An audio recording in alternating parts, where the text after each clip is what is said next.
वैसे सबसे ज्यादा दुर्गति उस आदमी की होती है, बताऊं कि रहने दो, सबसे ज्यादा दुर्गति उस आदमी की होती है जाको ब्याह है के आयो हो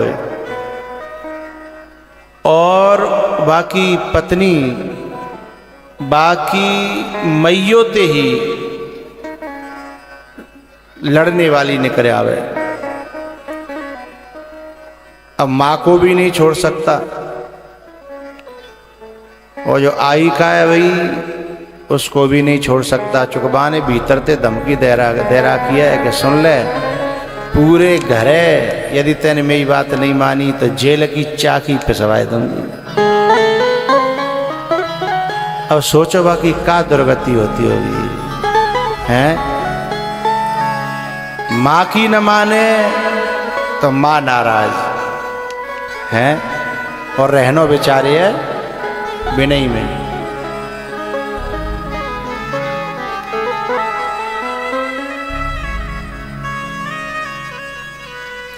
एक मैंने एक फौजी था बीएसएफ में सीमा पे। अब इनको बेचारों को छुट्टी तो मनमानी तो मिलती नहीं है, जब ही मिलेंगी जब वो उनको अफसर जो कह देगा। अब सीमा पे तो एक तो माँ बेचारों परेशान के जन कब कितने गोली पड़ जाए, और इधर जिनके फोन सास को फोन जाए कि तेरी बहू ऐसे कर रही है, तेरी बहू ऐसे कर रही है, तेरी बहू ऐसे कर रही है, और नेक देर पीछे बा को कटे नहीं तब तक तो बहू को पहुंच जाए कि तेरी मम्मी न्यो, तेरी मम्मी न्यो, तेरी मम्मी न्यो। बताए उस व्यक्ति ने 1 महीना लगातार माते बेचारो कौन कौन है समझ आवे।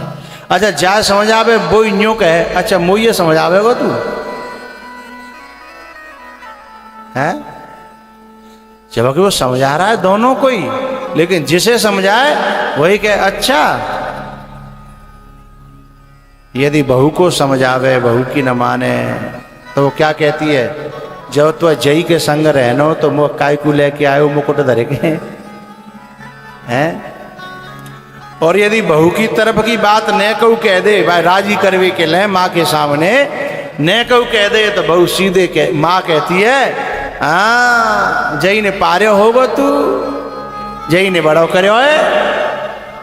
और फिर पीछे से ऐसा शब्द कहती है कभी कभी माँ, मोए का पतो ही तू मजनू है जागो, मजनू है गो मजनू हैं, मोए ऐसी नहीं पता ही। अब ऐसे इंसान की दुर्गति शायद नरक में भी इतनी दुर्गति न बेचारो मर सके और न जी सके। अब देखो मैं प्रार्थना करूं, माँ तो माँ ही होती है, माँ से तो कुछ कहा नहीं जा सकता ना, इसलिए बहुओं को ये बात समझनी चाहिए कि अपने आदमी पे इतना प्रेशर डालती हैं। उस बीएसएफ वाले को फिर उसने सुसाइड किया, गोली से गोली मार ली अपने, कि न तो मोते देश सुखी, न मोते घर सुखी, न मेरी माँ न मेरी पत्नी, बाप तो था नहीं उसका। तो उसने अपने सुसाइड करके और पत्र लिख करके गया था कि मेरी सब दुनिया वालों से प्रार्थनाएं कि सीमा पर रहने वालों को घर वाले इतनी टेंशन न दें कि वहाँ से वो न आकर के उसकी अर्थी आती है घर पे, ऐसा हो न आगे। सबको संदेश लिख करके गया वो व्यक्ति, दुनिया से चला गया। अब वो सफ़ेद साड़ी में डोलती है, नेक सहन कर लेती तो जीवन बना रहता ना। फिर उस सिपाही को कोई वो मिला था, कोई मेडल मिला था बाद में, तो उसकी पत्नी बुलाई गई थी जो वहाँ सभा थी, तो उसकी पत्नी रो करके उसने भी ये बात कही थी कि अपने आदमी को कभी इतना तंग मत करना, नहीं तो जिंदगी आंसुओं से भर जाएगी। जो गोद फूलों से भरी है, जो जिंदगी फूलों से भरी है वो जिंदगी आंसुओं से भर जाएगी। इसकी साक्षात मैं गवाह हूं, ये कह रही थी वो माइक पर, सबको बताती है वो।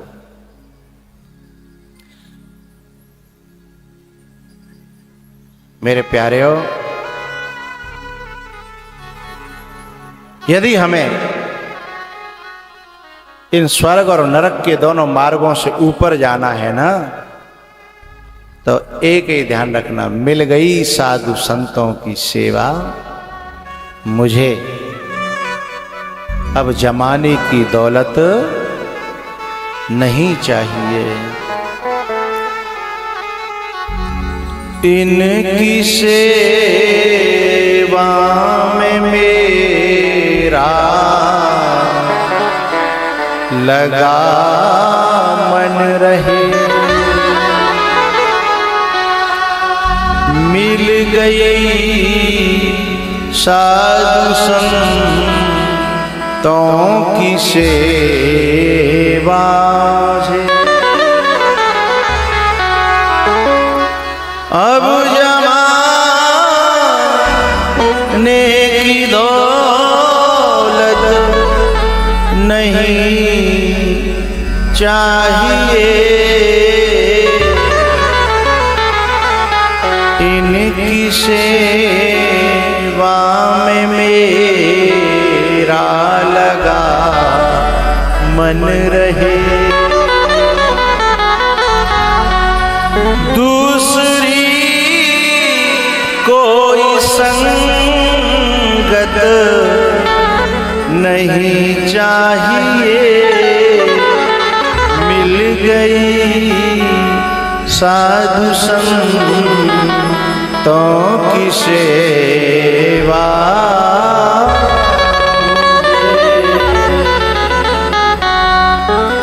ऐसा उपदेश ऋषभदेव जी ने अपने 100 पुत्रों को दिया और कहा, बेटाओ अब मैं जा रहा हूँ, मैं भगवान का भजन करूँगा और अब मैं वापस लौटूंगा नहीं। धन्य है ऐसे राजा होकर के भी, अब तो हम पे 4 बीघा खेत ना छोड़ा जा तो हैं, अब तो हम पे एक छोटे छोटे लोभ नहीं छोड़े जाते। उन्होंने कहा मैं लौटूंगा नहीं, और हमेशा हमेशा के लिए ऐसे विरक्त संत भये, ऐसे विरक्त संत भये कि साक्षात परमात्मा का रूप हो गए। बोलो शंकर भगवान की, हनुमान जी महाराज की। अब कल हम भरत जी की कथा सुनाएंगे, जड़ भरत जो हिरण के बच्चे में फंसे थे, और कल थोड़ी सी राम कथा होगी, और उसके बाद कन्हैया का जन्म होगा, और फिर मस्ती से झूमेंगे, नाचेंगे और गाएंगे। अब ठाड़े आ जाओ।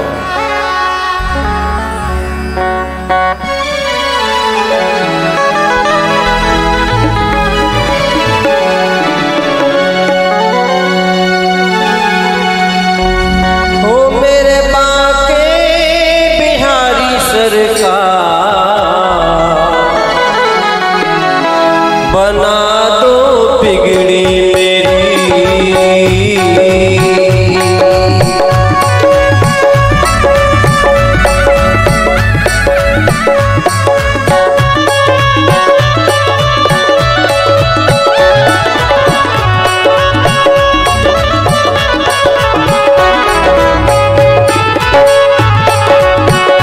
मेरे बाके बिहारी सरकार, बना बिगड़ी मेरी,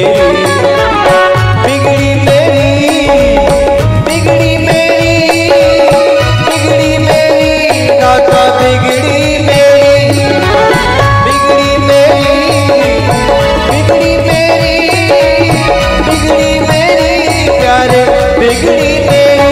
मेरे सामरिया सरकार, बना दो बिगड़ी मेरी, सरकार बना दो बिगड़ी मेरी।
शंकर भगवान की। हर हर